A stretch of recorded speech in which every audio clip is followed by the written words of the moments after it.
Imlek selalu identik dengan kue keranjang. Oleh karena itu, setiap menjelang Imlek penjualan kue keranjang selalu tinggi. Namun begitu, sejumlah pedagang kue keranjang mengaku saat ini penjualan kue keranjang justru turun dibanding tahun lalu. Tahun Baru Imlek merupakan perayaan penting bagi komunitas Tionghoa. Biasanya dalam perayaan Imlek ada banyak makanan khas yang wajib ada. Salah satunya adalah kue keranjang. Kue keranjang merupakan makanan yang terbuat dari tepung ketan dan gula merah serta memiliki tekstur yang kenyal dan lengket. Dinamakan kue keranjang karena bentuknya didapat dari cetakan kue tersebut yang memang berbentuk keranjang. Dalam kepercayaan Tionghoa, makanan yang dijadikan sebagai persembahan untuk dewa ini memiliki makna yaitu persatuan, kerukunan, serta keberuntungan. Menyambut Tahun Baru Imlek, sejumlah pedagang kue keranjang di kawasan Gang Baru pun mulai dibanjiri pembeli. Namun begitu diakui salah seorang pedagang, jualannya saat ini justru tak seramai pada tahun lalu. Kondisi ini menurut pedagang, tak lepas dari kondisi ekonomi warga yang sedang dalam masa sulit karena pandemi COVID-19. Dus ya. Kalau kemarin dus itu sahabat udah hampir 60.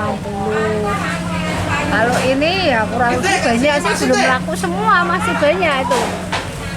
Kan ya kalau yang mahal itu kan pembelinya ya agak kurang gitu kan sekarang ya, ekonomi sekarang kan juga berkurang gitu. Iya. Kalau dibandingin sama tahun kemarin, Tahun kemarin lebih lumayan bagus lah.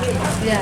Selain dimakan begitu saja, kue keranjang pun dapat dikreasi menjadi berbagai olahan, yaitu kue keranjang goreng, onde-onde, dorayaki, dan lain sebagainya. Michelle Priscilia melaporkan. Meski masih dalam masa pandemi, namun tidak menyurutkan minat untuk tetap melakukan perawatan kulit. Kondisi ini menjadi salah satu lahan investasi baru dengan munculnya banyak klinik dan produk kecantikan.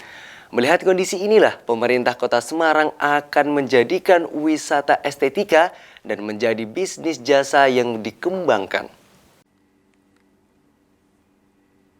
Pandemi ternyata tidak membuat minat masyarakat untuk merawat kecantikan di klinik turun. Kini kunjungan untuk melakukan perawatan kecantikan dan kesehatan kulit meningkat. Baik laki-laki maupun perempuan melakukan perawatan kecantikan dan penggunaan skincare sehari-hari menjadi solusi untuk menjaga kulit wajah tetap sehat. Dan ini membuat sejumlah klinik kecantikan terus tumbuh di Kota Semarang. Tak hanya mereka yang membuka cabang baru, namun juga melakukan reopening dengan sejumlah penawaran treatment yang lebih berkualitas. Kondisi inilah yang membuat pemerintah Kota Semarang untuk menambah tujuan wisata baru di Kota Semarang. Tak hanya wisata religi saja, namun juga wisata estetika. Sehingga sejumlah kemudahan perizinan mulai diberikan. Ya, tentunya kemarin saya juga dari Dinas Kesehatan juga sudah menyampaikan bahwa karena banyaknya klinik-klinik kecantikan seperti ini tidak tertutup untuk menjadi tempat pariwisata estetika, sehingga memudahkan. Pastinya kalau perizinan ini tidak hanya di klinik kecantikan, Bapak Wali Kota kan selalu memberikan arahan kepada kita semuanya untuk mempermudah investasi, dan ini sudah juga menjadi prioritas bagaimana Kota Semarang ini untuk meningkatkan jasa dan perdagangan, karena Kota Semarang seperti ketahui Pak Wali kan selalu menyampaikan Kota Semarang ini nggak punya namanya pasir yang putih, kemudian tempat-tempat yang seperti daerah lain. Ya pastinya kita untuk kedepannya kan lebih memprioritaskan perdagangan dan jasa ini salah satunya klinik. Tak hanya menyajikan produk skincare, treatment kecantikan dengan teknologi terkini seperti laser menjadi pilihan masyarakat dalam mencari klinik skincare. Apalagi pandemi yang sudah berlangsung hampir 2 tahun ini membuat banyak konsumen mengurangi aktivitas treatment di klinik, dan tentunya harga yang lebih terjangkau. Signature treatment dari Christie Aesthetic Clinic tentunya adalah perawatan-perawatan dengan menggunakan alat-alat yang canggih ya, dengan teknologi terkini, dengan menggunakan laser, dan juga melengkapi perawatan kita juga sudah melengkapi dengan perawatan injectable seperti botox, red lift, dan filler.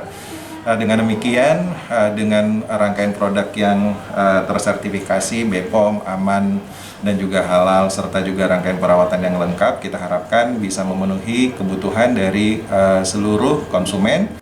Industri berbasis estetika ini bisa menjadi salah satu wisata alternatif di Kota Semarang. Selain itu, bisnis estetika di Semarang ini mempunyai prospek yang baik bagi para pengusaha dan investor karena semakin tingginya permintaan masyarakat terhadap kebutuhan perawatan, terutama kaum hawa. Restu Indah melaporkan. Warga kampung tematik Jajan Pasar di RW 9 Kelurahan Gajah Mungkur, Kota Semarang punya cara yang produktif dan kreatif dalam mendongkrak ekonomi warganya. Di kampung ini tersedia beragam makanan khas Semarang dan Jawa Tengah yang dijual seperti wingko babat dan bakpia patok serta jajan pasar lainnya. Dan informasi ini akan menutup jumpa kita dalam kabar sepekan. Untuk mencegah penyebaran virus COVID-19 selalu terapkan 5M, memakai masker, mencuci tangan dengan sabun, menjaga jarak, menghindari kerumunan, dan mengurangi mobilitas. Saya Nasrul Adi pamit undur diri. Wassalamualaikum warahmatullahi wabarakatuh. Inilah kampung tematik Jajanan Pasar yang terletak di RW 9 Kelurahan Gajah Mungkur, Semarang. Kampung yang terletak di antara lembah Gajah Mungkur, Semarang ini disulap oleh warganya menjadi kampung yang mempunyai daya tarik tersendiri. Melihat banyaknya warga yang memproduksi jajan pasar, kampung ini lantas dilabelkan sebagai Kampung Jajan Pasar sejak tahun 2018 lalu. Alhasil, kini mulai dikenal di Kota Semarang sebagai Kampung Jajan Pasar. Selain jajan pasar khas tradisional Jawa, sejumlah makanan khas oleh-oleh Semarang juga diproduksi di kampung ini. Salah satunya adalah wingko babat dan juga bakpia patok. Dengan moto kampung Sing Rejekeni, perekonomian warga justru tetap terjaga meski dalam masa pandemi.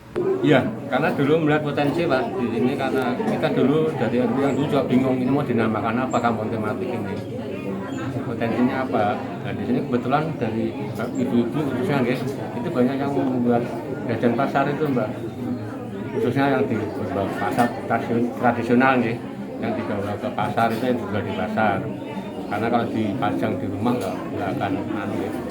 Selain bergerak dalam hal mengangkat perekonomian warga, berbagai kegiatan sosial juga rutin digelar oleh warga, sehingga roda perekonomian terus berputar dan dapat menghidupi warga sendiri.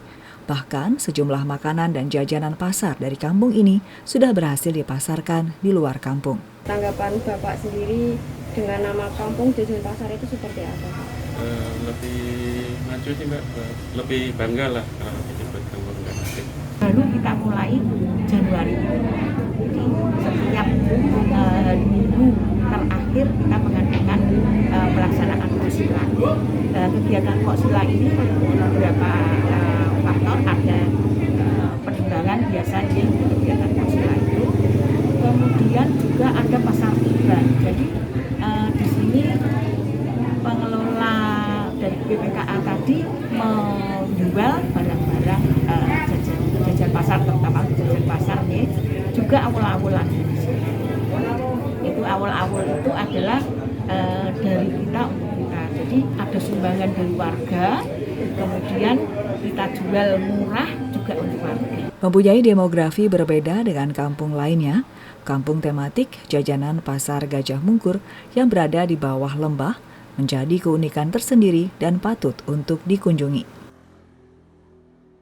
Hosiana Berlin, Emily Diona melaporkan.